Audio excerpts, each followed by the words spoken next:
sekarang dengan kemajuan teknologi dan kemalasan orang membaca panjang-panjang, jadi teknik menulisnya itu, misal saya tadi berkirim PPT. Nah, jadi ada yang disebut piramida terbalik. Ada belajar nggak kemarin? Atau ada yang tahu nggak piramida terbalik ya? Jadi semakin ke bawah, informasi semakin nggak penting. Nggak penting dalam artian apa? Ketika orang skip baca pun, dia sudah mendapat pemahaman apa yang kita tulis. Pak Dami silakan dulu, nggak apa-apa. Iya Pak. Saya pikir mau nemenin ibu sampai terakhir, tapi nggak mau. Saya nemenin di sini bu ya. Iya, Oke, siap. Iya Bapak berdiri. Kalau saya memang masak. Oke. Iya. Jadi gitu kawan-kawan ya. Semakin ke bawah, informasi semakin nggak penting. Jadi mungkin ada yang segitiga terbalik itu kita slide itu aja ya. Nah ini dia ya.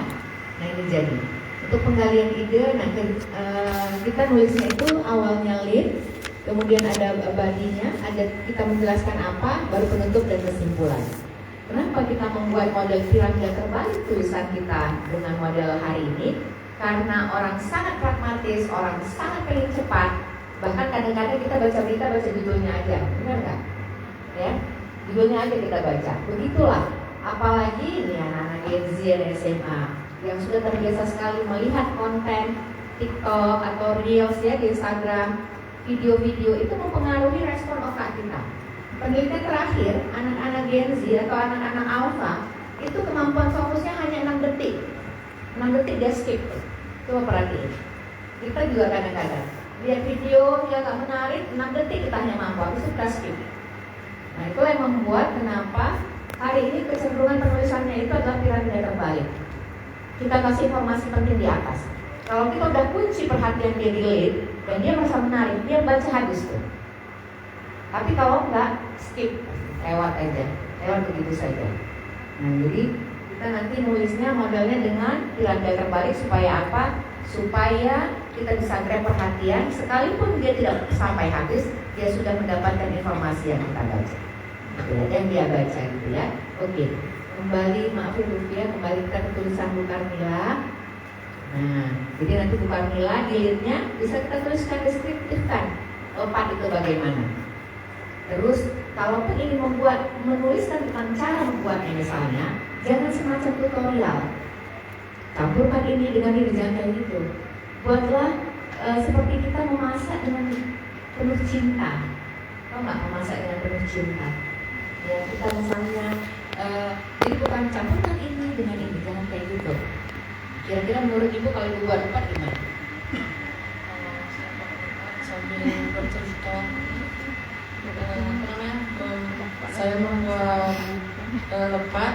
Yang pertama saya jadikan gudangnya cukup dilayur ya, dilipat dulu, terus dilayur dulu ya, dimasukkan pelan-pelan, dilayur dulu supaya pakai api, terus diulang, terus dikukus.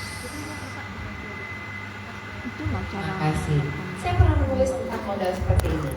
Tapi saya menulis tentang resep keluarga saya. Jadi kebetulan almarhum ayah saya itu hobi memasak. Jadi kecil-kecil saya selalu melihat dia mengadang roti. Jadi almarhum ayah saya itu suka buat roti. Nah, saya ceritakan bagaimana keluarga kami memasak roti, gitu ya. Nah, jadi saya bilang ayah saya sambil mendongeng, dia memasukkan tepung, kadang-kadang dia mencolekkan tepungnya ke wajah saya, itu saya ceritakan. Pengalaman-pengalaman seperti itu orang suka membacanya.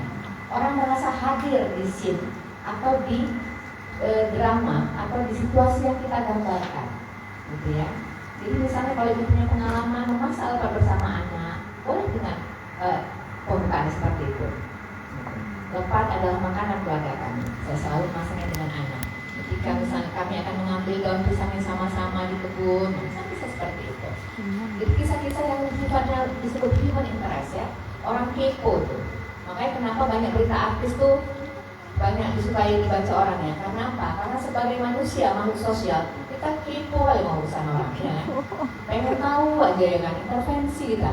Maka itu netizen plus 62 ini ngeri-ngeri kan komennya ya. Karena apa? Karena kita mau kepo dan selalu pengen intervensi dan mau tahu apa yang ada di balik pintu rumah orang. Benar nggak? tapi itu manusiawi. Jadi kalau kita cerita bagaimana dapur kita membuat lepat, itu juga menarik. Misalnya Bu Carmila kalau punya keluarga ya, punya pengalaman buat lepat. Tapi kemudian cerita bagaimana makanan itu adalah makanan snack utama misalnya di Gayules. Baru cerita tentang Gayulesnya, tentang masyarakatnya, kenapa misalnya lepat itu menjadi makanan khasnya Gayules. Apa bahan yang paling utama yang bisa dapat ditemukan di Gayules? Gula aren mungkin ya. Nah, dan bisa cerita tentang gula arennya. Di sini kan salah satu produk unggulannya gula aren ya, kalau saya nggak salah, benar nggak? Iya, kan bisa ada cerita gula aren begitu. Itu Bu Carmila ya. Nah, nggak apa-apa. Bisa. Jadi istilahnya itu jurnalisme sastrawi, gitu ya. Istilahnya dalam penulisan itu kita itu kan menuliskan fakta ya, tapi kita pengen itu nyastra. Jadi tulisan seperti itu disebut reportase atau jurnalisme sastrawi. Jadi kita bisa pakai diksi-diksi yang nyastra, gitu. Kita gambarkan apakah dalam ada teman saya yang agak out of the box, dia kemudian menghidupkan tokoh lepatnya itu. Jadi dia bicara dari sudut pandang si lepat. Aku adalah makanan yang dia cerita. Jadi si lepat itu dia hidupkan. Jadi tokoh lepatnya. Nah itu ada juga kayak gitu teman saya. Dia sangat suka membuat tokoh-tokoh dari benda-benda mati. Dari sudut pandang yang dia tulis itu. Ketika bicara tepat, jadi si lepat ini mempresentasikan dirinya. Aku adalah makanan yang sangat khas di Gayules. Aku terbuat dari ini. Bahan-bahanku sangat mudah ditemukan di Gayules. Nah misalnya bisa seperti itu. Kalau misalnya untuk target pembaca anak-anak. Anak-anak kan akhirnya dia berimajinasi. Wah kayak gini ya. Jangan dibuat cara membuat lepat. Nah, itu bagi anak-anak nggak menarik. Tapi ketika si lepatnya kita buat di tokoh yang hidup, wah anak-anak itu punya imajinasi. Kenapa misalnya kita sangat di usia-usia dini ya, mungkin ibu-ibu guru itu anak-anak sangat disarankan membaca banyak cerita. Supaya apa? Supaya berkembang imajinasinya. Dan usia-usia kita ini juga penting untuk membaca sastra. Supaya apa? Supaya juga imajinasi kita berkembang. Nah, kenapa misalnya tingkat minat baca anak Indonesia rendah? Itu bukan karena rendahnya mereka malas membaca, tapi kemampuan mereka berimajinasi dan menganalisa bahan bacaan yang sudah mereka baca. Kenapa? Kita nggak terbiasa dilatih untuk berimajinasi. Kenapa?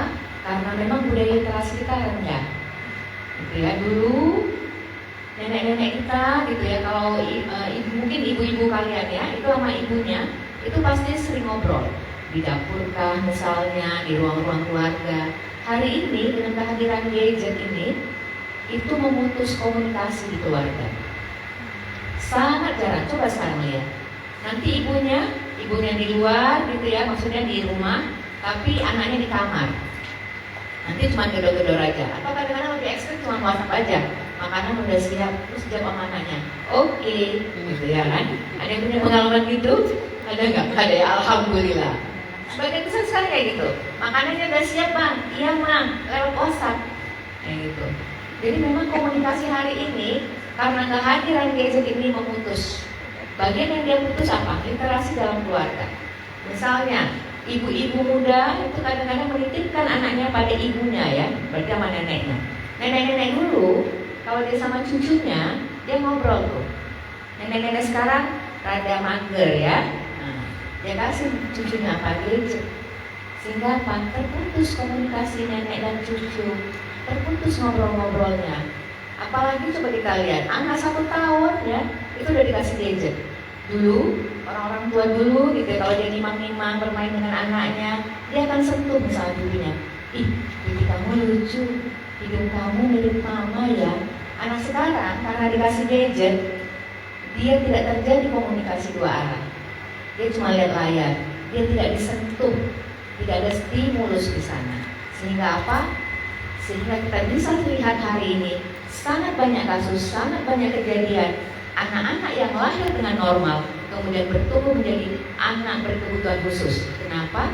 Karena komunikasinya hanya dengan gadget searah, tidak 2 arah. Jadi mudah-mudahan menjadi perhatian kita semua ya. Gadget ini dia bermata 2, bisa baik dan bisa buruk. Gitu. Tapi mudah-mudahan yang di ruangan ini benar-benar memaksimalkan untuk kebaikan-kebaikan gadget ini. Kita bisa cari informasi untuk tulisan-tulisan kita bisa pakai AI untuk memudahkan kita menulis. Oke ya kawan-kawan. Oke, gimana Bu Karmila? Kira-kira? Karena sebelum pas saya menyusun tulisan ini, saya berusaha mendapatkan buku referensinya, Bu. Karena saya ingin tulisan ini sesuai dari contoh yang diberikan oleh pihak panitia. Saya berusaha mengikuti seperti itu sehingga saya mencari buku-buku untuk referensi tentang IPAN ini. Di situ saya merasa kesulitan. Dan menyusunnya juga terkadang waktu menyusunnya saya berusaha lebih cenderung ke fiksi sebenarnya. Tetapi karena di pikiran saya ini kan tulisan ilmiah, jadi harus diilmiahkan. Ya.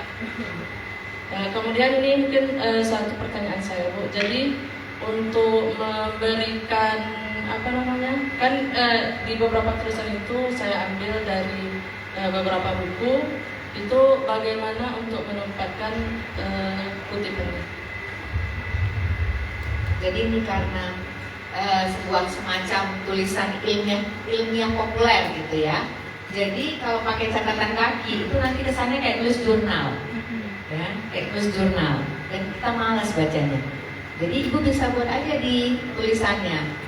Saya berdasarkan buku apa judulnya, yang ditulis oleh siapa, terbit tahun berapa, dikatakan dada. Nah kayak gitu aja. Gak usah dibuat footnote, gak usah dibuat catatan kaki. Itu udah kayak masuk ke Scopus kita ya, jurnal ilmiah ya. Jadi nggak usah. Kenapa? Kalau dari catatan kaki, kadang orang merasa itu terlalu ilmiah dan orang malas bacanya. Apalagi kemudian kita pakai diksi-diksi yang kesannya ilmiah. Jadi kan kita sebetulnya semakin sederhana tulisan kita, semakin mudah dipahami orang, semakin berhasil sebetulnya kita dalam menulis. Gitu. Nggak usah yang pengen canggih-canggih kata-katanya, enggak. Coba kita baca. Nah, tahu nggak kenapa perkembangan pengetahuan di Indonesia ini nggak terlalu berdampak? Itu karena nggak nyampe pesannya. Para peneliti-peneliti kita yang di kampus-kampus itu, yang punya penelitian gila-gila di Scopus itu ya, itu nggak nyampe ke kita. Kenapa? Kita nggak pahami bahasanya, terlalu tinggi, nggak membumi. Gitu. Kurang banyak apa tuh penelitian di usia ya, di UIN. Tapi pernah nggak kita melihat yang benar-benar pengetahuan itu menjadi sumber pengetahuan? Enggak. Kenapa? Gagal mereka menyampaikan pesan. Gagal menyampaikan pesannya. Kenapa? Karena ketinggian bahasanya. Jadi kalau dalam teori komunikasi itu ada yang disebut dengan field of experience si penulis dan si pembacanya, atau si pembicara dengan yang menjadi audiensnya. Itu harus sama. Bagaimana misalnya kita menyamakannya? Ya kita harus menjelma menjadi target audiens yang ingin kita capai. Ketika kita bicara misalnya target audiensnya anak-anak, ya bahasanya memang harus bahasa anak-anak. Ketika target audiensnya Gen Z, ya harus dengan Gen Z, ya kan, misalnya harus relate ya. Kalau nanti insecure gitu kan ya. Nah, tapi gitu ada diksi-diksi yang memang kita pakai sesuai dengan apa? Dengan gaya mereka berbicara. Kalau nggak mental, ya nggak, ya kan? Gitu. Oke, Bu Karmila. Iya nggak. Nah kalau ibu buat footnote itu boleh juga. Tapi boleh juga nanti memasukkan saja. Jadi berdasarkan buku Gayo ini gitu ya. Ya boleh. Karena nanti kalau buat footnote seperti ini, orang cari lagi ke bawah ya. Nah itu kadang-kadang buat orang males. Kenapa? Karena memang membaca hari ini bukan sebuah kebutuhan ya. Kalau saya satu hari nggak baca stres, tapi itu nggak terjadi pada semua orang ya. Gitu. Jadi kita jangan mempersulit mereka yang sudah mau membaca.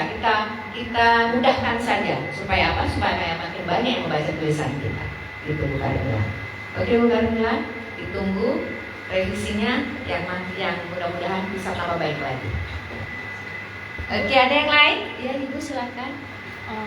Saya Assalamualaikum warahmatullahi wabarakatuh. Alhamdulillah dari hari kemarin sampai hari ini sangat banyak yang kami dapatkan.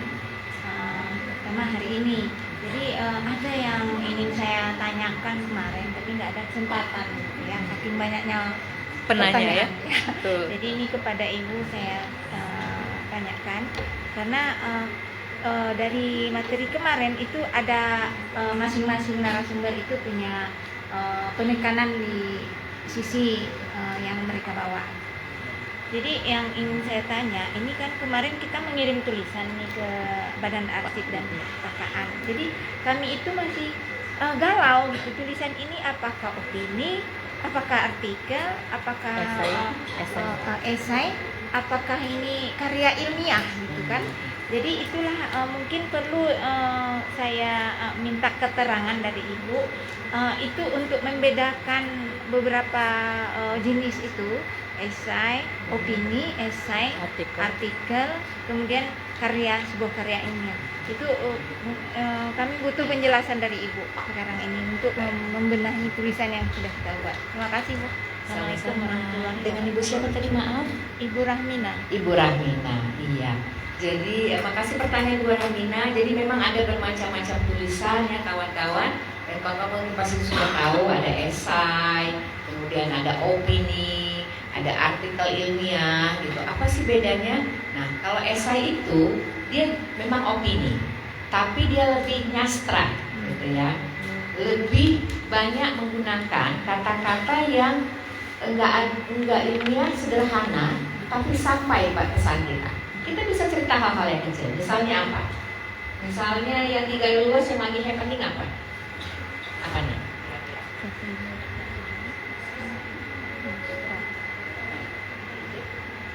Yang lagi happening di kalangan Gen Z. Nah, apa? Yang lagi ngetren apa nih di kalangan Yang lagi ngetren. teman-teman? Junk food, oke. Sebelah. Sebelah, Iya, iya. itu benar iya. sih. Benar Benar ya. ya, itu Kenapa? benar. Nah, sebelah itu gimana? Coba boleh cerita? Maksud saya, kenapa itu menjadi viral ya? Iya. Nah, kenapa?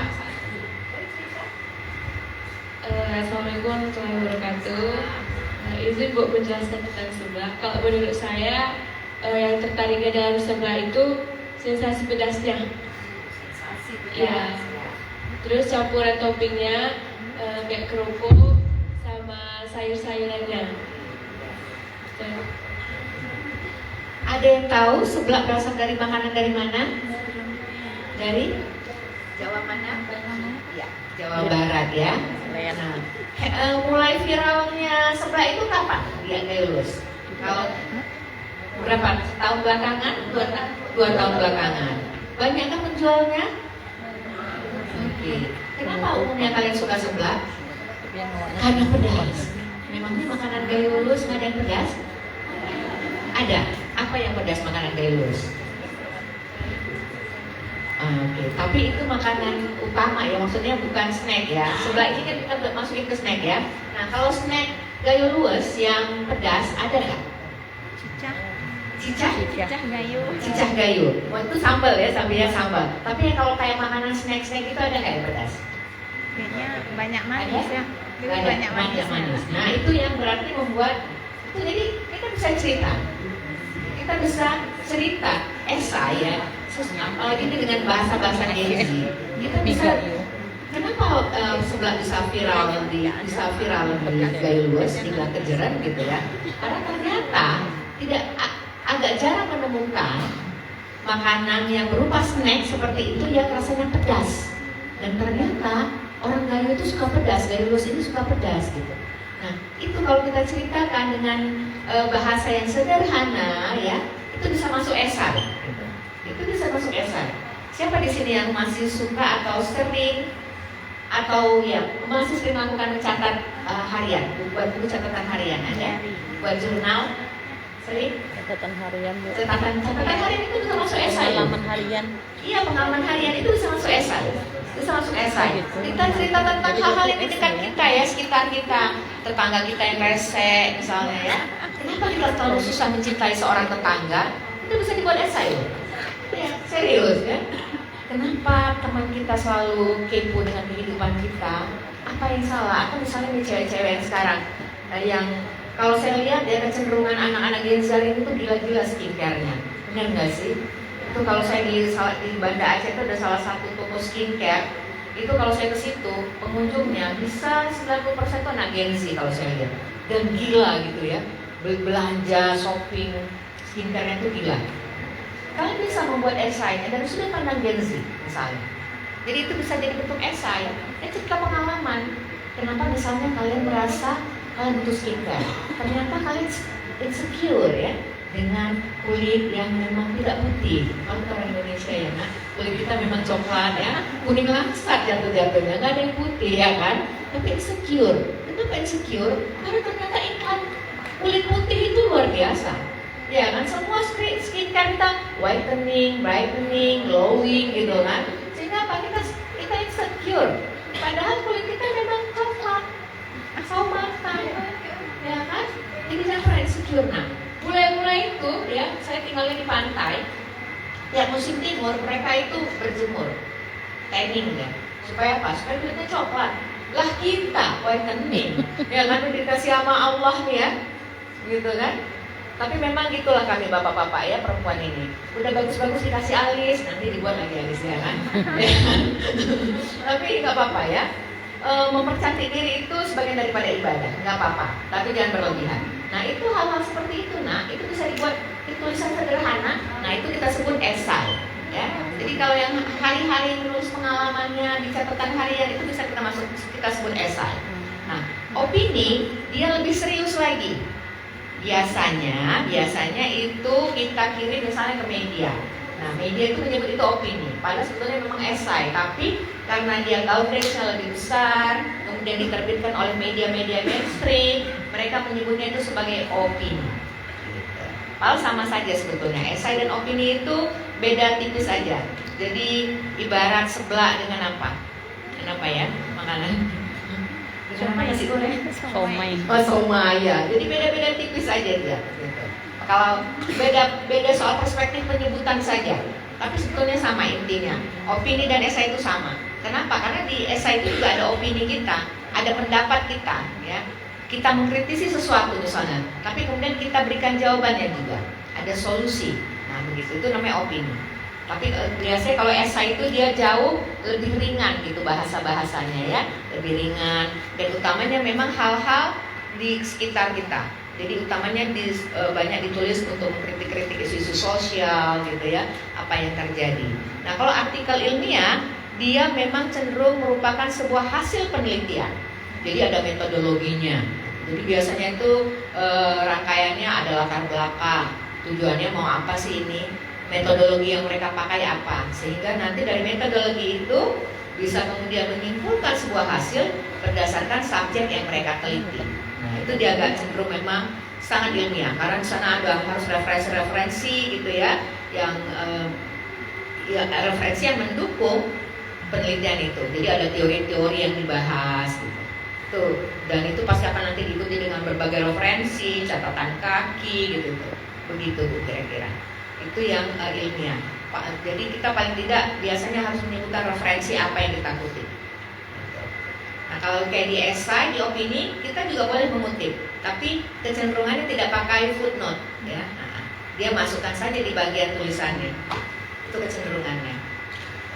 Kira-kira menjawab Ibu? Jadi Bu, jenis tulisan kita ini masuk kategori mana ini? ini? Dulu Bu Fia nih, karena Bu Fia ya yang kawan. Bu Fia kalau untuk request ke kawan-kawan sebenarnya tulisannya ingin dalam bentuk. Kalau dari jenis publikasinya cuma diminta artikel tapi emang nggak sebutkan kata ilmiahnya. Artikel biasa. Kalau begitu, buatlah esai. Nah, buat esai, ya. Karena apa? Karena setahu saya juga Perpusnas itu kalau ketika dia menjaring tulisan dia memang lebih cenderung esai ya, Perpusnas, Perpustakaan Nasional itu. Karena kalau ilmiah, kalau semacam artikel ilmiah, dia memang lemparnya biasa ke kampus, jadi langsung gitu dia. Karena misalnya dia pengen tujuan buat buku apa gitu ya. Tapi kalau yang dia ini target audiensnya atau target yang ingin dia kolek tulisannya adalah masyarakat umum, cenderung esai. Kalaupun mau buat populer ilmiah tapi dia agak populer gitu ya. Nah esai itu sebetulnya bisa disebut juga karya ilmiah populer. Karena kita nggak terlalu merujuk tulisan ini menggunakan metodologi lalala berdasarkan teori ini dan nggak kayak gitu. Clear ya mudah-mudahan ya Bu ya. Alhamdulillah. Oke. Gimana nih Bang Dani? Oke. Gimana kawan-kawan? Kita mau coba review lagi Bu mungkin. Boleh. Ada yang mau tulisannya review lagi? Saya Pak. Oh, ibu dari tadi diam-diam menyimak. Saya pengen dibaca ibu saya nih gitu ya. Boleh sebutin namanya dan judulnya Bu? Fauzia, ikan pengat ya. Wah, pengat. Saya suka Ikan. pengat. Emang kuliner gaya luas di banyak. Iya betul, banyak. Banyak sekali.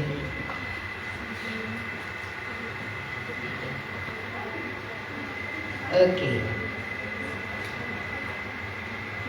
Pengat ikan, masakan tradisional Gaylues yang bergizi dan penuh filosofi. Kira-kira gimana nih judulnya kawan-kawan? Menurut kawan-kawan. Pengat, ikan masakan tradisional Gaylues yang bergizi dan penuh filosofi. Ada yang ingin mengkritisinya bapak-bapak?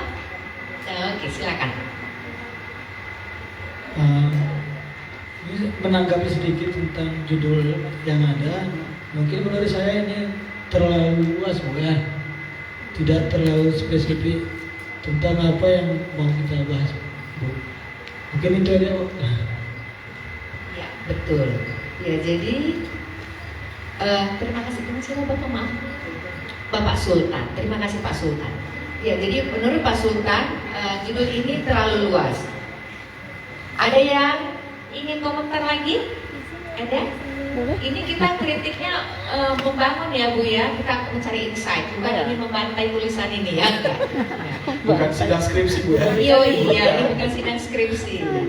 Ada adik-adik pengen komentar? Jadi nanti kita arahkan. Ada? Saya tulisan dulu. Iya. Udah hari kedua harusnya nggak malu-malu Saya lagi. kira Iya, kan iya. kayaknya dia Udah, tulis udah. dulu ya. Ada? Jawab Boleh. tadi udah. Oh gitu ya. Jadi ngomongnya kan kita nyari referensi. Nama saya Yusna, izin mau mengkritisi. Menurut saya lebih mudah dimengerti jika menggunakan kata ikan pengat. Karena kalau pengat ikan lebih masuk ke konotasi pekerjaan Bu. Pengat ikan, jadi lebih mudah dimengerti ikan pengat masakan tradisional Gaylues. Terima kasih Bu. Oke, iya, karena kita dalam bahasa kita itu diterangkan menerangkan ya, DM ya. Kalau bahasa Inggris dia MD, menerangkan diterangkan. Ya, jadi karena ini kita bicaranya soal si ikan pengat, memang baiknya ikan pengat ya, karena Itu Bu, saya bisa jelaskan masalah pengat ikan atau ikan pengat. oh boleh silakan Nah, itu. saya juga masalah ikan pengat atau pengat ikan, saya sudah minta diskusi juga sama teman saya gitu. Apakah pengat ikan atau ikan pengat gitu ya kan? Karena pengat itu bukan hanya ikan yang dipengat, tapi ada yang lain. Jadi kita katakan jadi pengat dulu. Makanya itu saya ulang lagi, yang ada ikan pengat. Saya ingat ya, pengat ikan itu semua saya ubah jadi pengat ikan. Karena banyak pengat itu bukan dari ikan aja. Nah, itu dianya. Apa saja misalnya Bu? Misalnya dari seafood oke. atau dari apa lagi ya yang sini ya. Yang saya baca seperti itu Bu. Yang pasti dia pengat ikan itu adalah jenis-jenis.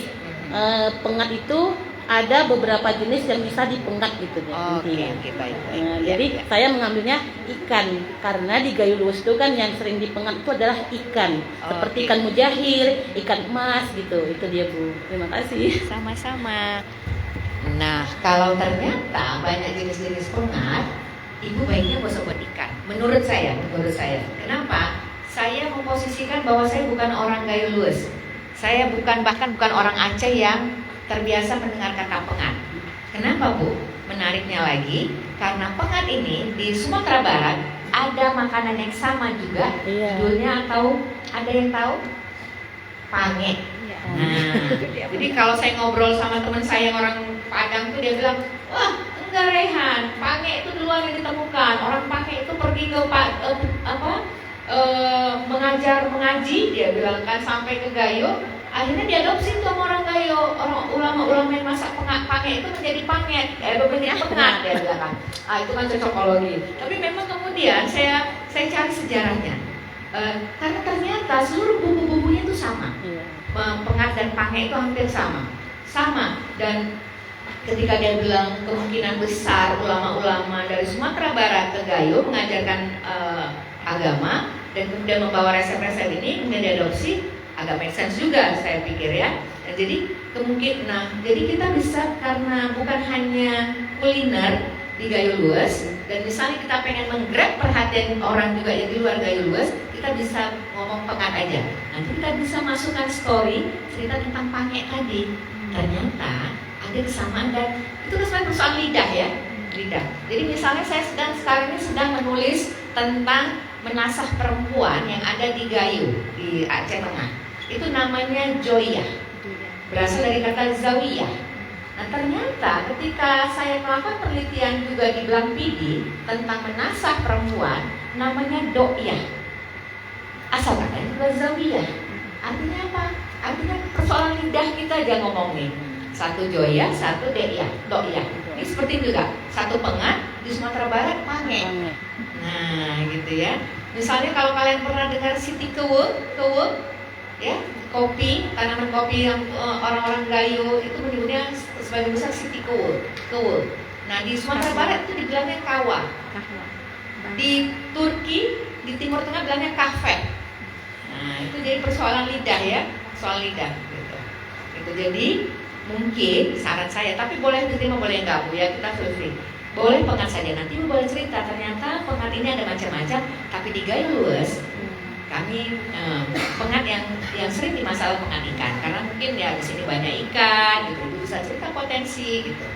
Oke Bu, untuk judul Mungkin sedikit Bu Rahel, kayak kemarin dari Pak Kasdi menyampaikan bahwa apalagi kaitannya dengan budaya, kita bisa memberikan budaya pembanding di dalam tulisan itu Bu. Jadi bisa menunjukkan apa bedanya antara budaya ini dengan budaya ini. Walaupun ternyata secara garis merahnya itu ada kesamaan sebenarnya. Itu juga bisa jadi hal menarik di tulisan Bu ya. Benar.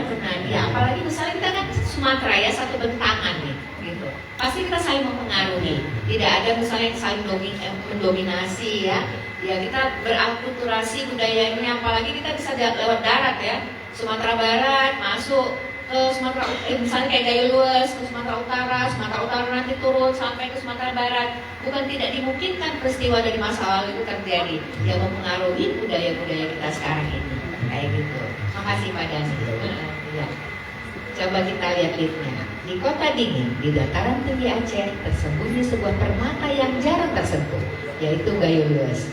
Nah, udah cerita Gayo Luwesnya dulu nih, ya kan? Orang mana ya tentang pengatnya ini kan? Jadi boleh mulai dengan pengatnya. Kenapa? Karena dia mahkota tulisan kita. Kita ratukan dia, gitu ya. Ibu-ibu nih kan pasti senang diratukan ya kan? Senang ya? Bapak-bapak, siapa sih sudah menikah? Belum ada? Oh, udah. Kalau sudah ada ratukan ya Pak, ini kalau punya pasangan ratukanlah ya. Karena apa? Karena memang kita senang diratukan ya kan? Nah, jadi gitu Bu, ratukanlah apa yang menjadi yang kita pengen highlight. Dan bicara pengatlah yang kita highlight. Kita taruh dia di link. Sehingga orang kita kunci, jadi kita kunci perhatiannya. Kalau enggak, dia berpikir ini tentang Gayo Luwes aja nih, dia udah males aja dibaca. Apalagi yang bacanya adalah orang Gayo Luwes, ya kan? Hari-hari dia lihat nih, bentangan, butik barisan, tiap hari dia lihat. Nggak ada menarik-menariknya. Tapi coba orang Jakarta, orang Depok, orang Tangerang masuk sini, gila ya dia bilang, ada kabut tiap pagi. Kita mah biasa aja buka jendela, oh kabut, udah tutup lagi ya kan? Coba orang-orang dari mana? Dari Jakarta lah yang dia tiap hari lihat tembok ya. Ketika lihat ini surga buat dia. Ya? Iya benar. Kayak di Swiss, wah Taman Firdaus ini. Kita biasa aja. Pergi pagi pulang nggak punya gambaran kita bahwa itu anugerah yang luar biasa. Nah kenapa misalnya ketika Snok Bronyo masuk kemari, masuk ke Aceh, dia punya view yang sangat luar biasa tentang Aceh. Karena menurut dia itu sesuatu yang baru. Kita orang di Aceh ini, kita di Aceh ini karena tiap hari nggak menarik lagi buat kita. Misalnya apa? Kalau di sini ada tradisi buat asam sunti juga, atau apa makanan-makanan yang diawetkan, asam belimbingan. Ada nggak di sini tradisi makanan yang diawetkan? Ikan asam. Oh ikan asam, ikan sale itu ya. Nah, itu kan biasa aja buat kita. Tapi buat orang-orang yang punya minat kuliner luar biasa, dia akan bisa cerita, oh ternyata di sini ada juga pengawetan. Misalnya kenapa, ini siapa di sini suka pencinta drama Korea? Semua kayak, siapa lagi pencinta drakor nih yang maraton nontonnya ya? Nonton, lihat drakor itu, coba lihat film drakor mana yang dia nggak menyisipkan pengetahuan kulinernya? Nggak ada kan? Pasti dia sisipkan, sehingga kita paham, oh buat kimchi itu kayak gini ya, gitu kan? Nah jadi sebetulnya ide-ide menulis tentang kuliner itu luar biasa. Kenapa? Orang senang makan. Ya, nah itu kebutuhan utama orang, gitu. Nah, jadi kita bisa tuh menyisipkan. Nah, tadi terkait yang drakor pengawetan segala macam, gitu ya. Maaf. Jadi kalau kita bicara kuliner, dan kita bisa juga menonjolkan hal-hal yang bisa membuat orang kepo, gitu. Dan itu bisa menjadi isu yang sebetulnya bisa besar. Nah, kalau Korea Selatan itu dia syukurnya pemerintahnya mendorong upaya-upaya untuk mengembangkan kebudayaan kayak gitu ya. Di kita masih agak kurang. Kenapa? Karena kita melihatnya hanya persoalan remeh, receh gitu. Anak-anak Gen Z bilangnya receh kali. Tapi kita suka yang receh-receh, benar nggak? Yang viral-viral itu nggak pernah yang hebat-hebat. Pasti yang receh-receh kan? Ya nggak? Ya nggak penting-penting kita rasa. Ya kan? Nah itu. Jadi tulislah hal-hal yang kecil yang di sekitar kita yang kita pengen kaitkan dengan tulisan kita. Coba lihat lagi kuliner-kuliner apa yang kayaknya nggak ada ya di luar, yang ada di kita. Itu yang buat sebetulnya film-film Korea itu juga luar biasa. Sampai sekarang coba, siapa yang kalau coba ke Banda Aceh itu street foodnya itu rata-rata street food Korea gitu. Yang kadang-kadang kita bacanya pun pening, soalnya konsonan semua, ada vokalnya kan, udah T, P, K, apa ini bacanya, ya kan, kayak gitu. Tapi kemudian kita beli, kita makan gitu, kayak seblak juga. Nah, seblak sampai viral di Gaya Luas itu buat saya luar biasa ya. Saya lama tinggal di Bogor, tiap hari sampai hari ini saya di Bogor itu 13 tahun, sekalipun saya nggak pernah makan seblak, gitu ya. Karena apa? Karena apa? Itu biasa, maksudnya itu menjadi ya orang lewat gitu kan, orang lewat pakai dorongan apa di dekat mana gitu. Dulu waktu saya tinggal di Bogor, saya kerja di Jakarta, saya naik kereta. Jadi 5:30 pagi itu saya udah di stasiun. Jam 9:30 malam baru sampai rumah. Jadi bersyukur ya kalian hidup di kota slow living ya, nggak penuh kemacetan, nggak penuh kestresan. Nah itu pagi-pagi 5:30 tuh udah ada penjual seblak tuh, gitu. Dan itu udah biasa buat saya, ya kan? Nggak menjadi perhatian. Tapi kalau kemudian kita nggak pernah melihatnya terus kita rasakan, oh ternyata enak ya, gitu. Itu jadi perhatian. Nah gitu. Kenapa kadang-kadang kita orang di sini nih, orang di Gaya Luas itu kurang bisa menulis apa yang unik dan menarik. Kenapa? Karena kita lihat view-nya itu view orang Gaya Luas. Kita nggak berusaha menjadi orang Tangerang nih, nggak berusaha jadi orang Depok, atau nggak berusaha jadi orang Banda Aceh lah, ya kita kan. Gitu. Kalau kalian bisa melihat view di Gaya Luas ini sebagai orang luar, pasti kalian akan dapat tulisan-tulisan yang luar biasa, yang mungkin nggak kepikiran sama orang, gitu ya. Jadi gitu Bu, oke? Nah. Jadi usahakan bahwa pengat ikan inilah yang menjadi mahkota tulisan kita buatlah dia delete-nya, kemudian kita jelaskan. Nah nanti setelah di body di tengah-tengah itu baru ibu jelaskan Gaya Luasnya. Karena nanti kan di waktu pengat di atas itu ibu udah spill tipis sebetulnya ya, spill tipis bahwa ini makanan khas Gaya Luas. Gitu. Jadi orang udah tahu. Nah kemudian bagaimana Gaya Luas itu nanti di bagian tengahnya saja. Lalu ibu ceritakan bagaimana luar biasanya Gaya Luas ini berada di bentangan Bukit Barisan dengan kabut tiap pagi gitu. Atau bisa juga misalnya kabut turun dari perbukitan ketika aku sedang mengkudap semangkuk pengat ikan. Nah bisa gitu. Jadi kita bisa pakai sudut pandang orang pertama ya, aku, saya gitu ya. Nah, kita yang melakoninya bisa pakai sudut pandang aku. Aku menikmati semangkuk pengat ikan di kaki bukit di suatu pagi ketika kabut menuruni bentangan Bukit Barisan. Wah, bayang orang tuh. Wah, gila ya, gimana tuh makan semangkuk pengat ikan di bawah kaki bukit dengan cuaca. Pasti tuh ketika ada kabut, orang kan kebayang. Ketika kita ngomong kabut, itu pasti dingin. Ya kan? Wah, luar biasa. Itu hal-hal kayak gitu tuh nggak bisa kita nikmati di Depok, di Bogor, di kota seperti saya nggak bisa kita nikmati. Ketika misalnya saya bilang tinggal di Bogor, wah pasti dingin. Apanya dingin? Macet di mana-mana. Saya bilang angkot di mana-mana. Karena saya bukan di Bogor yang agak ke pinggiran ke ininya ya, di kabupatennya. Saya di kota Bogor. Iya, tiap hari kita lihat angkot macet ya, kayak gitu-gitu. Jadi gitu Bu, gambarkan deskriptif kan. Kalau pengen menggambarkan gaya luasnya gitu, di bawah bentangan gitu ya, bukit barisan. Nah, ketika kabut, wah, gitu, kira-kira gitu. Baru bicara pengat. Misalnya ibu pun ingin meng-highlight gaya luasnya. Jangan dibuat hanya gaya luas, tapi gambarkan bagaimana landscape gaya luas ini. Sehingga orang merasa feel-nya dapat gitu. Ketika dia, wah gila gimana dimakan mbak, dia kan pasti mungkin pengat, mungkin dia nggak kebayang. Tapi ketika dia membayangkan tempat itu, dia makan bakso, wah sebuah anugerah Tuhan ya. Nikmat mana lagi yang kau dustakan kan gitu, ya kan? Oke ya Bu ya. Sip. Saya nggak akan mengkritisi maksudnya per alinea karena pasti nanti itu akan dapat mengalir sendiri dia. Nah, kawan-kawan, ini saya kasih tips ya. Kalau kita menulis, kalau kalian pengen benar-benar tulisannya cukup oke, tulislah sehabis subuh. 10 menit aja, nggak usah banyak-banyak. 1 alinea 2 nggak apa-apa. Kenapa? Karena ketika habis subuh, ketika kita baru bangun tidur, gitu ya, otak sadar kita itu belum terlalu main. Yang bermain ini adalah otak tidak sadar kita.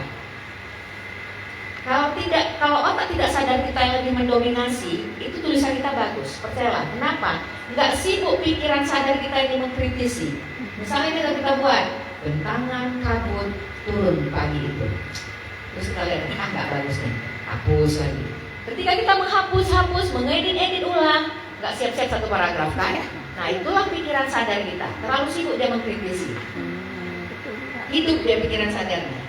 Jadi sebelum pikiran sadar kita betul-betul sadar, ya, sebelum dia betul-betul sadar kita tulis. Dan baiknya itu memang terjadi biasanya di pagi hari ketika kita baru bangun tidur. Nah, habis subuh ya, apalagi nih yang belum punya pasangan, belum punya anak, masih punya banyak waktu luang, tulislah. Teringat, kalau nggak ada laptop, boleh di notes handphone ya. Nggak malas, tulis pakai yang lebih bagus memang sebetulnya pakai tulis tangan. Kenapa? Itu sebagian dari afirmasi. Nyampe di energinya itu. Mau apapun kita.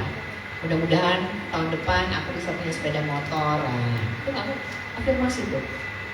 Tulislah sehabis subuh. 1 alinea aja. Kalau pengen. Itu yang banyak dilakukan oleh penulis besar begitu. Dia nggak nulis panjang-panjang tuh, tapi dia konsisten setiap pagi atau mungkin mau tidur ya. Dimana memang kita mau tidur itu kan kita mau menuju gelombang alfa. Itu juga pikiran sadar kita pelan-pelan juga turun. Yang bermain apa? Pikiran tidak sadar kita. Semakin banyak pikiran tidak sadar kita, semakin bagus menulis. Kenapa? Karena pikiran sadar yang tidak sibuk mengkritisi, yang kita buat delete lagi, hapus lagi, nggak cocok nih katanya. Ini kayaknya memalukan tulisan ini. Aduh nggak ilmiah kali. Aduh kesannya aku bodoh kali kalau nulis ini. Ya kan? Nggak menarik. Ini nanti orang bilang, itu banyak sekali pikiran-pikiran sadar itu meracuni. Jadi semakin banyak pikiran tidak sadar kita, lihatlah. Kalau kita kemudian sadar, pikiran sadar kita sudah menguasai dan kita baca, wah kok bisa nulis seperti ini aku ya, bagus juga ternyata tulisannya. Iya benar, serius, iya kan, bu pengalaman pribadi. Jadi gitu ya, itu sedikit tips. Kalau misalnya kalian merasa jadi istilahnya kalau hari ini ngeblok gitu, terblok gitu pikirannya, usahakan menulis pagi hari. Diedapin aja, gak usah dibaca-baca lagi. Nanti malam gitu setelah mau tidur baca. Wah gila keren, aku bisa nulis bagus ini ya. Nah gitu. Terus pagi tulis lagi gitu. Jadi gak usah babat habis, gak apa-apa. Kita gak SKS ya, gak sistem kebut semalam ya. Kalau ini deadline-nya nanti sampai kapan Bu? Kalau direvisi ulang? Seminggu setelah ini. Nah masih panjang kan waktunya. Jadi bisa kita endapkan tulisan kita.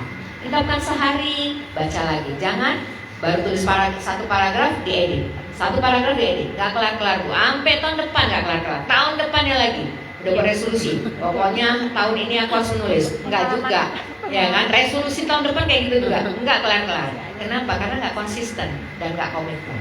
Nah, konsistennya itu aja hal-hal sederhana. Kita biasanya berubah bukan dari hal-hal besar ya. Turn off, putar apa bahasa Indonesianya? Titik balik, kehilangan kata-kata. Titik balik orang itu biasanya terjadi bukan dengan hal-hal besar, hal-hal kecil. Coba perhatikan hidup kalian. Titik balik kita biasanya bukan hal besar, hal-hal kecil. Makanya sekarang ada pernah baca buku Atomic Habit? Ada yang baca Atomic Habit? Baca ya. Nah, itu hal-hal kecil. Seperti apa? Membersihkan tempat tidur sebelum berangkat kerja atau pergi ya. Membersihkan atau mencatat hal-hal kecil. Dengan kecil-kecil. Itulah kebiasaan-kebiasaan itu yang bisa nanti menjadi besar. Itu yang mempengaruhi kita. Nah, ini bagi cewek-cewek kalau lagi PDKT atau abang-abang lagi PDKT, jangan pernah menilai orang yang lagi kalian PDKT atau istilah sekarang kan crush. Iya kan? Ya. Coba lihat dari perilaku kecilnya dan dari keputusannya. Perhatian dan sama kita. Kenapa? Karena itulah pribadi sesungguhnya. Bukan dari dia memberikan kita karangan bunga, enggak, nah ya. Itu cuma di masa promo, ya. Habis masa promo habis tuh, ya. Coba kecil kita lihat kelakuan dia sama kita. Kalau dia kita ulang tahun dia kasih kejutan, itu mah biasa, ya kan? Dia memang menggrab perhatian kita. Tapi coba di hari-hari biasa hal kecil, dia tanya udah makan, ya kan? Atau apa gitu? Itu adalah sebenar-benarnya pribadinya. Atau tiba-tiba dia suka berkata kasar, begitulah dia. Yang kita pikir biasa aja, itu nggak biasa nak ya. Kita dan kalian ya, ini anak-anak ibu ini ya, yang usia kali ini, jangan pernah berpikir kalian bisa mengubah orang ya. Oh ini nggak topiknya orang ya. sedikit pesan moral. Jangan pernah berpikir kalian bisa mengubah orang nak ya. Tidak akan pernah terjadi. Kenapa? Karena dia diasuh oleh keluarganya dan kita diasuh oleh keluarga kita. Mereka punya value sendiri di keluarganya, kita juga punya value sendiri di keluarga kita. Jangan pernah berpikir kita bisa mengubah orang. Red flag dia, red flag lah, ya. Hati kecil kita pasti akan bilang red flag. Jangan bilang, nggak apa-apa, pasti bisa berubah. No sayang, dia tidak bisa berubah ya, oke? Ya, oke. Siapa lagi tulisannya yang pengen diubah? Diubah, direvisi atau direview? Atau pengen mendapat insight? Jarang-jarang lo ketemu. Punya saya kayak itu Ibu Rehan. tentang Ya, tentang apa? tentang apa Ibu? Tentang budaya di masyarakat itu, budaya sosial, tentang budaya malu. Itu mungkin Rahmina. Iya. Rahmina. Ibu, selagi masih mencari saya mau tanya. Jadi kalau untuk esai ini penulisannya minimal berapa kata? 2000 maksimal bisa. Oh gitu. Tapi 1500, 1200 bisa. Boleh dibantu judulnya apa itu? Budaya malu. Sumang. Oh, Sumang ya, ada kayak saya baca. Sumang. Boleh Ibu cerita sedikit tentang Sumang? Sumang ini adalah suatu yang dipandang di tengah-tengah masyarakat itu sebagai sesuatu yang janggal, Tabu gitu. Tabu, oke. Jadi itu saya melihatnya dari, saya kan muasalnya kan orang Gayo, tapi dibesarkan tidak di Gayo gitu. Jadi ada beberapa hal yang saya lihat dulu pertama kemari pernah dibawa orang tua kemari tahun 85. Dan itu sekarang udah nggak ketemu lagi seperti anak muda-mudi ini. Muda-mudi ini berduaan gitu, itu suatu hal yang ini dipandang orang tua. Jadi kalau misalnya kita nih gadis keluar nih, pengen jalan-jalan keluar, itu di belakang kita diawasi sama abang, sepupu, pokoknya keluarga kita ngawasi. Jadi itu hari ini nggak ada lagi. Tapi menurut saya itu hal yang harus dipertahankan. Cuma tulisan ini kayaknya setengah ilmiah gitu. Jadi saya karena nggak paham itu kemana arah penulisan kita ini katanya mau dibukukan gitu ya. Saya kira tulisannya tulisan ilmiah, jadi seperti penelitian lah jadinya. Alhamdulillah pernah saya teliti secara mandiri gitu. Nah, jadilah gini gitu. Jadi gimana bagusnya Bu kalau kita rubah ke esai? Boleh. Jadi boleh Bu ya. Menjaga kehormatan dan adat berdasarkan syariat. Menjaga kehormatan dan adat berdasarkan syariat. Budaya Sumang dalam pergaulan muda-mudi Gayo Lulus. Abstrak. Masyarakat Gayo Lulus terbiasa dikenal memiliki sistem adat yang kuat, di mana nilai-nilai tradisional dan ajaran agama Islam saling berintegrasi. salah satu pilar penting dalam sistem sosial mereka adalah budaya Sumang, sebuah norma adat yang mengatur etika pergaulan, khususnya antara laki-laki dan perempuan. Penelitian ini bertujuan untuk mengkaji secara mendalam bagaimana budaya Sumang berfungsi sebagai mekanisme kontrol sosial yang menjaga kehormatan diri dan adat istiadat di kalangan muda-mudi Gayuwes, serta bagaimana norma ini selaras dengan prinsip-prinsip syariat Islam. Melalui pendekatan kualitatif deskriptif, tulisan ini menganalisis implementasi Sumang dalam kehidupan sehari-hari, tantangan yang dihadapi di era modern dan peran lembaga-lembaga sosial. Boleh lagi ke bawah lagi, oke, ke bawah lagi, oke, ke bawah lagi, stop. Dalam konteks yang lebih luas, adat Gayuwes memiliki hubungan erat dengan ajaran syariat Islam yang dianut secara mayoritas oleh masyarakatnya. Ungkapan adat melangkong syarak merujuk adat berdasarkan hukum syariat menjadi rujukan. Adat melangkong syarak. Nah, jadi gini, ibu punya pengalaman apa terkait Sumang ini?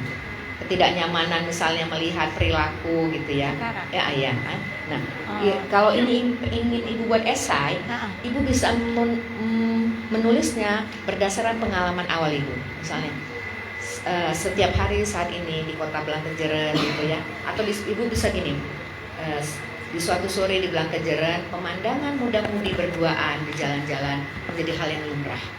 Nah, itu ibu bisa deskripsikan dulu.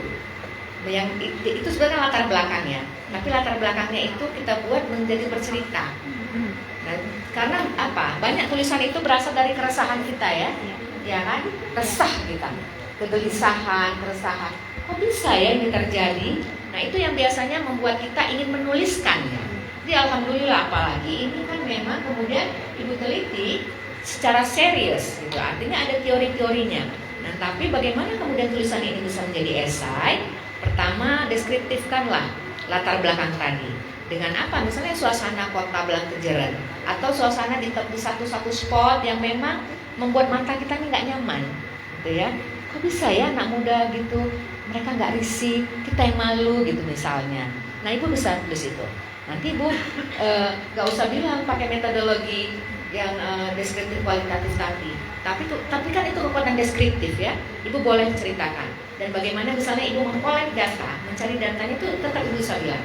Saya mewawancarai misalnya pakai teknik apa, misalnya ibu mewawancarai orang-orang, ibu lampirkan referensi. Tapi kalau memang bisa nggak usah pakai footnote gitu ya, tapi tetap ada kutipan, itu bisa. Artinya nanti tulisannya bentuk esainya, ada persoalan, ibu kasih solusinya seperti apa, kemudian menjadi kesimpulan. Jadi deh tulisan esainya. Gitu. Oke Bu? Tapi memang kekuatan bercerita kita. Hari ini tulisan-tulisan yang sangat bagus itu adalah tulisan-tulisan yang seperti mendongeng. Jadi dia storytelling. Nah, bagaimana kita bisa mendapat suasana storytelling itu?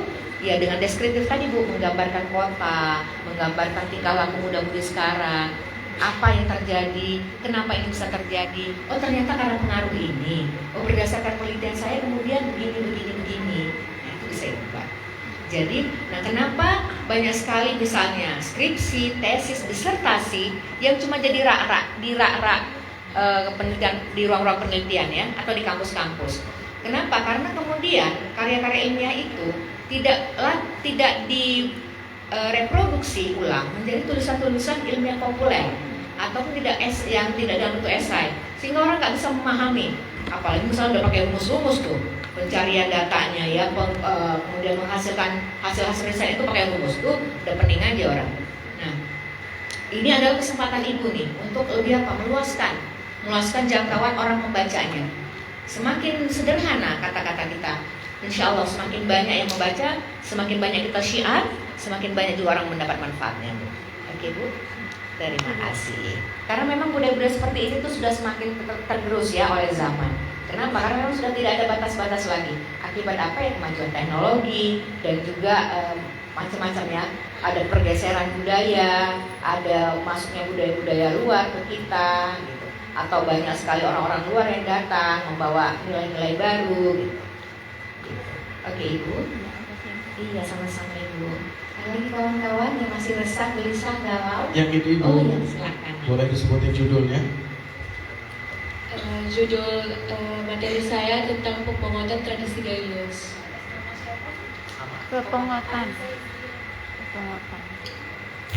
Anissa.